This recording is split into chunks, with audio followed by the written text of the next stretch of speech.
First, before I start, we're really excited that Coach Crum got back safe and sound and in good health, and it wasn't anything that was overly serious. That our prayers have been answered as far as that's concerned, and our prayers also go out to the people in Florida that are about to witness the most difficult storm in the history of the Atlantic, as well as the people in Houston who are just getting back on their feet.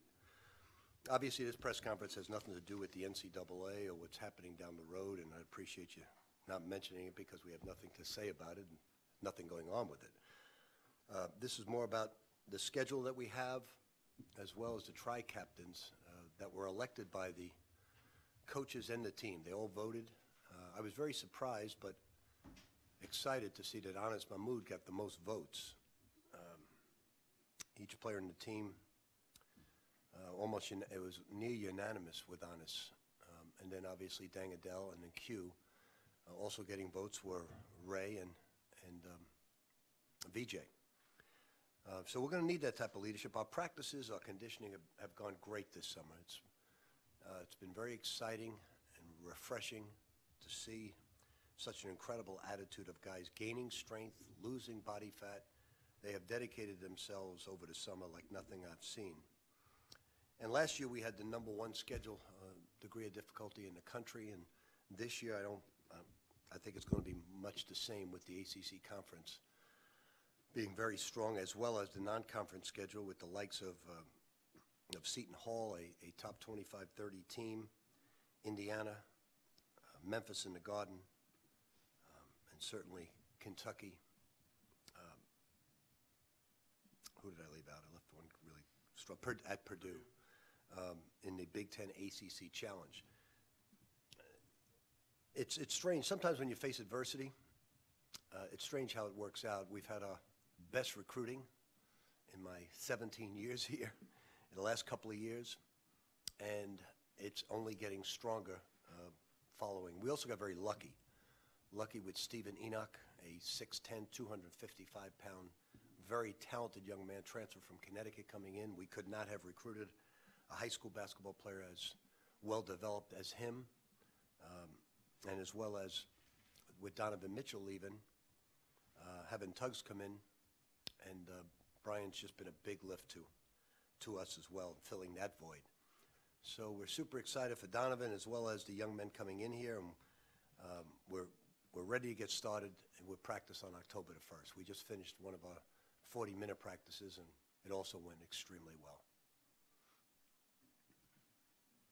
How do you account for the surge in your recruiting, given everything else that's gone on? You know, it's funny how it works sometimes.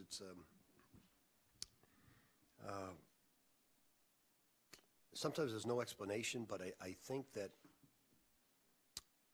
everybody realizes, I think they take their time and do research of what we're all about, and they see the potential in this program right now, and they see the young players in here that are very talented, and every single recruit said the same thing. We know what you're all about. The family said we know what you're all about, and we're really, really interested moving forward.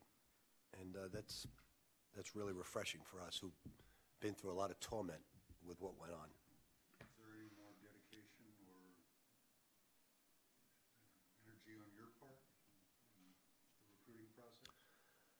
You know, I think what changed is a little bit of a culture. I think Damien and Trey came in here, and they had a lot to do with the changing of the culture, and they were such a breath of fresh air during difficult times that we said, hey, let's get guys like that, who are very humble but very confident in their abilities, and we've done that with this freshman class. This freshman class is outstanding, and I know moving forward it's even going to take on a new level.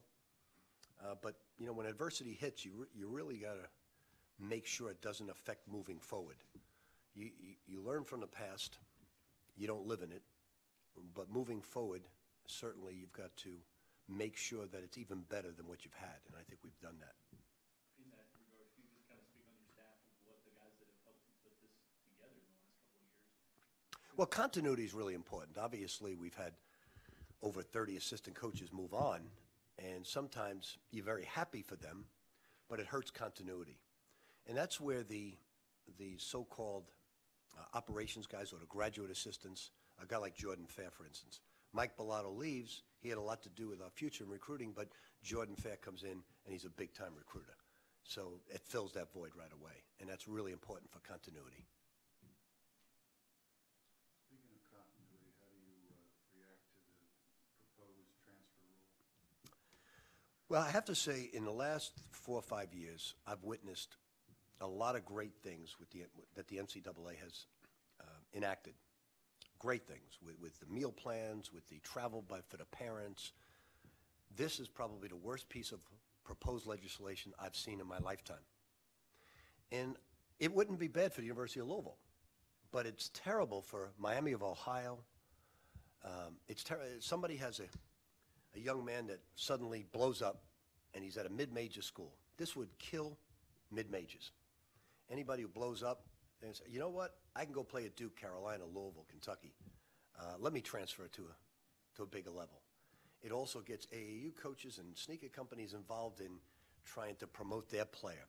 Then the other hand is, what about the player that needs development, a Russ Smith, who comes in and he needs development, and suddenly he gets a score. I'm going to transfer because I'm part of this younger microwave society. Let me go elsewhere to greener pastures. It is the worst, and it has nothing to do with coaches being able to move, because that's a ridiculous argument, because that has nothing to do with the player's development. That has nothing to do with mid-majors moving on. But look, you can't get every piece of legislation correct. You try to make it better, but this is one of the worst pieces I've ever witnessed in my lifetime as a basketball coach. And not for us at the University of Louisville, but for mid-majors and for other people who really need development. A guy like Anas Mahmoud. So I'm not having instant gratification. Let me move on to the University of Egypt.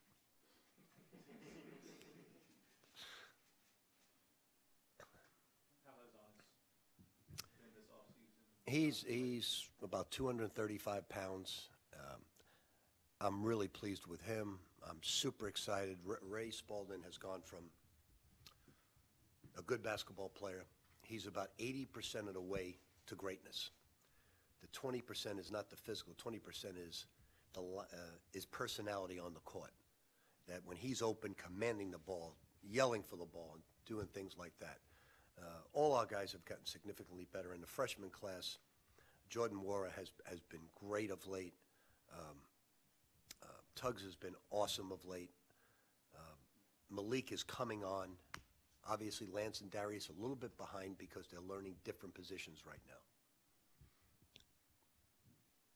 Coach, is there some formula that the league follows in developing the schedule in terms of which teams you play twice, and if the teams you only play once, which you play? Well, it's on a rotating basis. Because it seems like the other teams grab the winning ball numbers. Well, remember, we played Syracuse twice, and now we've replaced Syracuse with Florida State, so it is rotating. I wish they'd rotate Virginia the hell out of the schedule. But you also go single games against Duke and Notre Dame on the road. Right. But look, it's a great conference. There is no easy path in this conference, and believe it or not, the tougher, the more I like it. Now, obviously, if you look at the end, where you play at Pittsburgh, North Carolina, at Duke, at Virginia Tech, Virginia, at NC State, that's a tough finish. But I'd rather have it that way. I'd rather end tough. You know, remember last year, we were looking at thinking we'd get a 3 seed. Some people were predicting a 4 seed, but because we were #1 strength of schedule in the nation, we got a 2 seed. So a great schedule is something that every commissioner is trying to promote in their conference. So we've got another great schedule. The only thing that sticks out to me was I was on with Kevin Willard playing golf, and he said, Coach, let's play a home and home. And I know he's very fond of Louisville. And he had one player, power forward, potentially thinking of going to the draft, and he kept telling me he's not coming back, he's not coming back. And the moment we signed the home and home, the kid came back.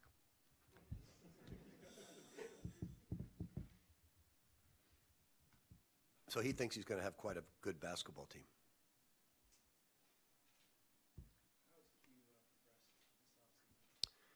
You know, Q, you got to give him a lot of credit, because when we met at the end of the year, I said, look, son, you just have got to develop some quickness.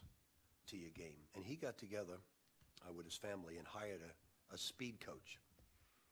And we've actually have gotten together and watched one of the workouts or met with the speed coach. And she did some awesome things with Q because he's much quicker, much faster, much more explosive than he's been. But every single guy in this basketball team, VJ now has entered the realm of Donovan Mitchell as a sophomore.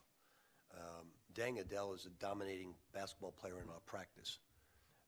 As I told you, Ray Spalding is 80% of the way there. Honest has improved tremendously.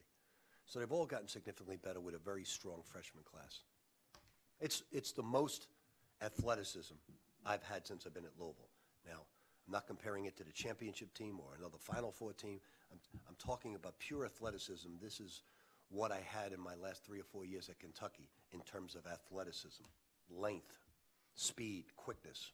Now they got to learn how to play basketball together, and I believe they will. Player is in shape. How do you coach speed? Well, you try to defensively create a situation where it's difficult to even run a play. You're constantly trapping. You're constantly what we call up the line defensively. It would be like the football analogy. You're constantly blitzing and making it very difficult on the quarterback. And so you pick up the defensive pressure, and then you change ends quicker. You're faster changing ends. There's more lobs to the basket. There's more runouts with this type of defense. What I'm getting at is, how does Quentin be faster? He worked with a speed coach. Now, I'm totally a believer in it. I've heard of it in the last 4 or 5 years working with speed coaches. They do it in football to improve the 40-yard dash as you get ready for the combine, but he is much quicker and much faster. And so I got to give this young lady credit. I didn't meet her personally, but she did a fantastic job with Quentin. Were you surprised you got Purdue again in the ACC Big Ten Challenge? You seemed a lot. I thought it was going to be Minnesota or Purdue because you kind of figure out who's playing other games. We can't play, for instance, in Indiana because we're playing them at home. So I thought it was going to be Minnesota or Purdue.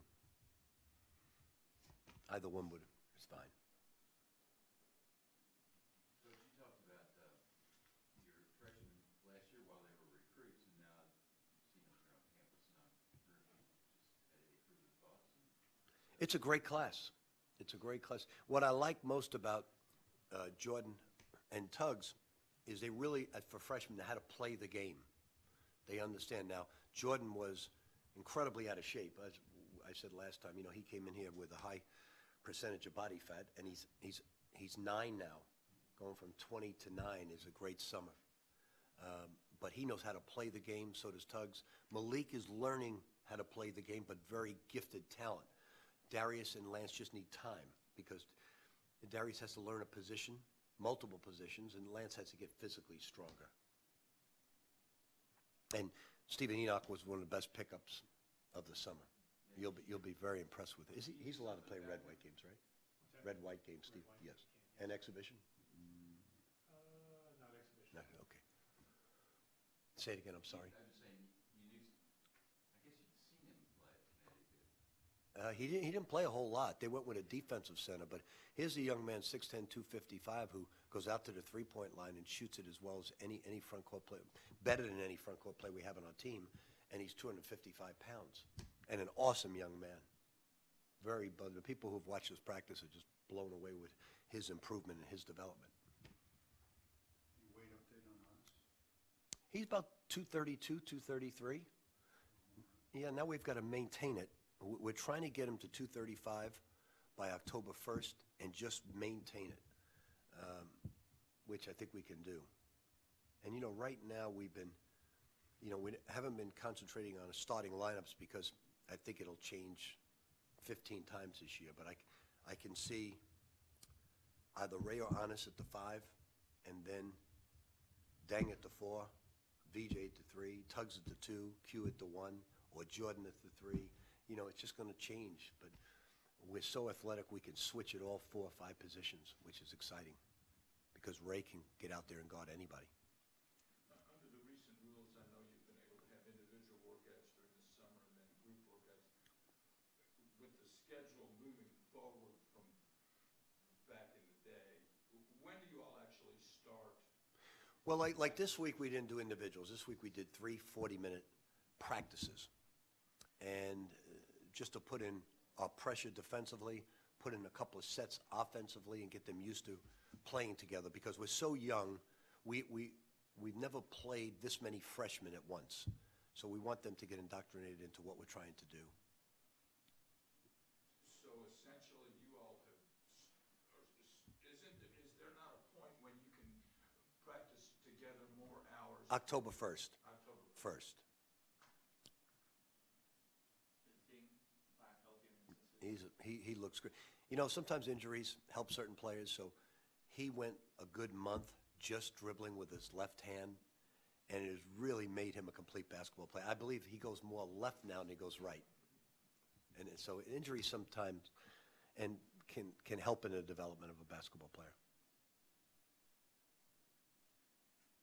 I guess any thoughts on Kentucky as a Friday game at 1 o'clock in the afternoon? Any reaction? That social media seems to think that is an odd time. I don't even know when it was, Friday the 29th. Well, Friday at 1 o'clock. Yeah. See,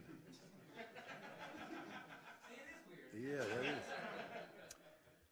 Well, most people in Lexington don't work. They're into basketball all the time. Their weekend starts on Thursday night.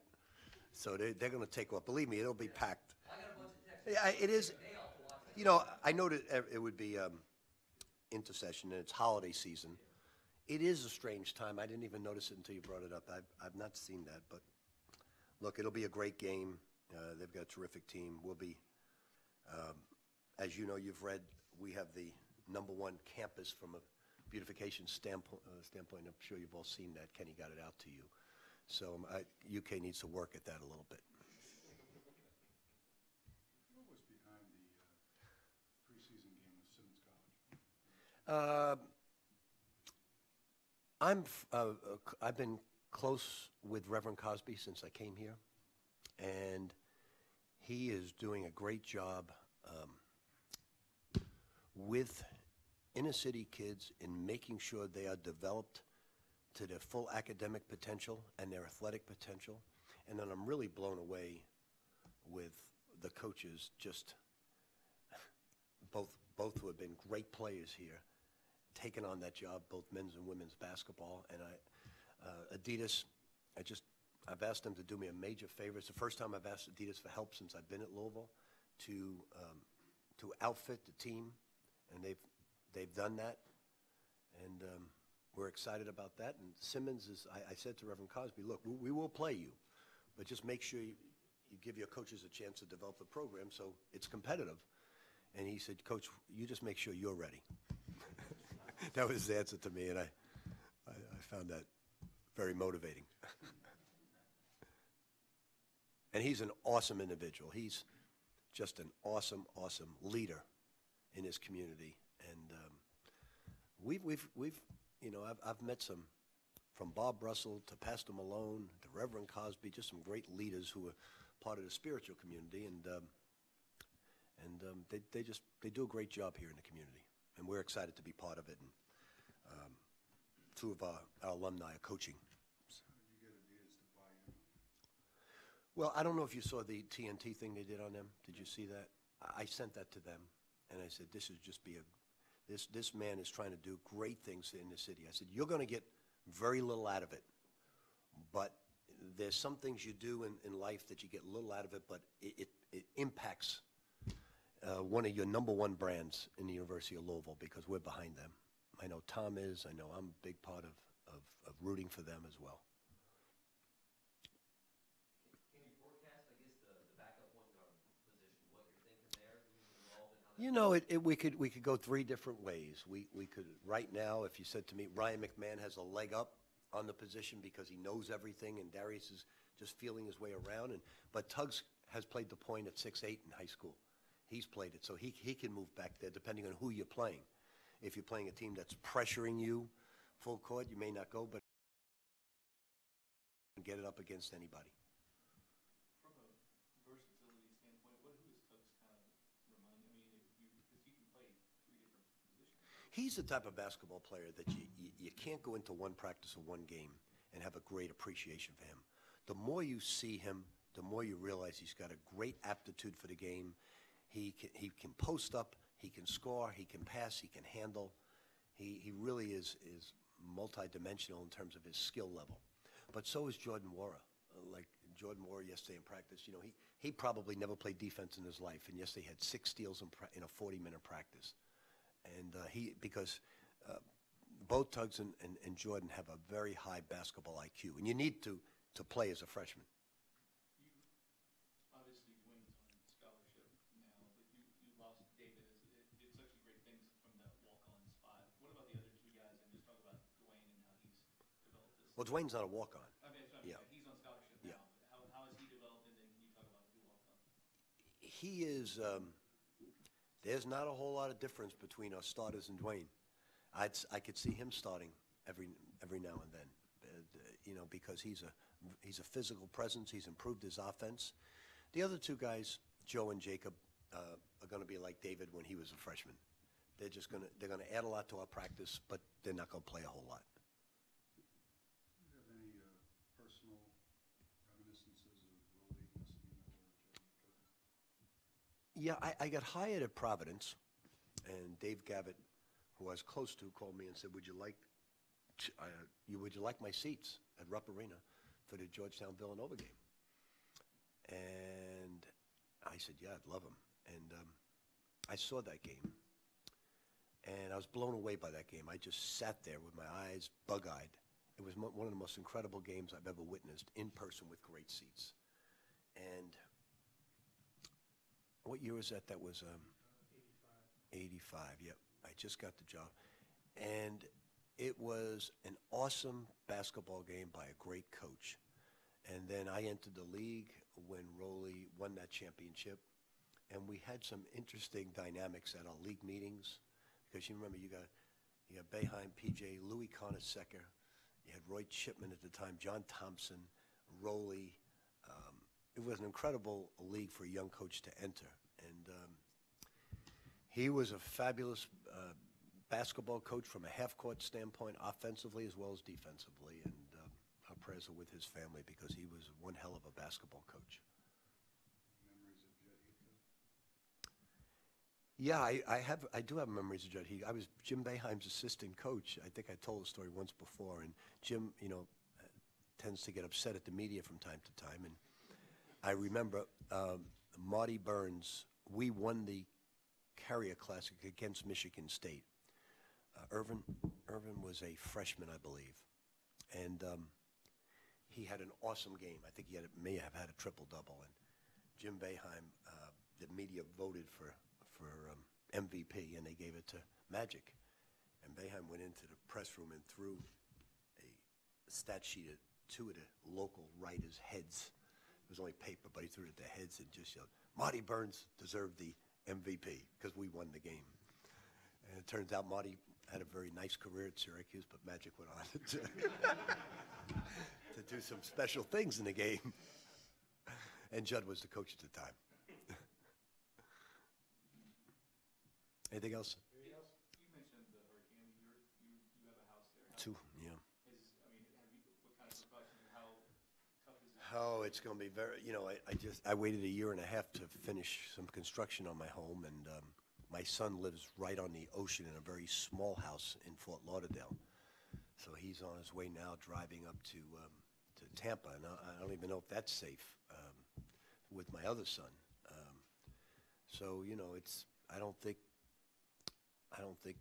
Miami has seen anything like this because it's not hitting land like Cuba or the Dominican Republic, and very good for those people that in Puerto Rico had missed, that would take it's coming in at 175 miles per hour, and that's scary. You know, homes can be replaced, but people can't. I just hope everybody gets out there to safety. Thanks. Thank you, everybody.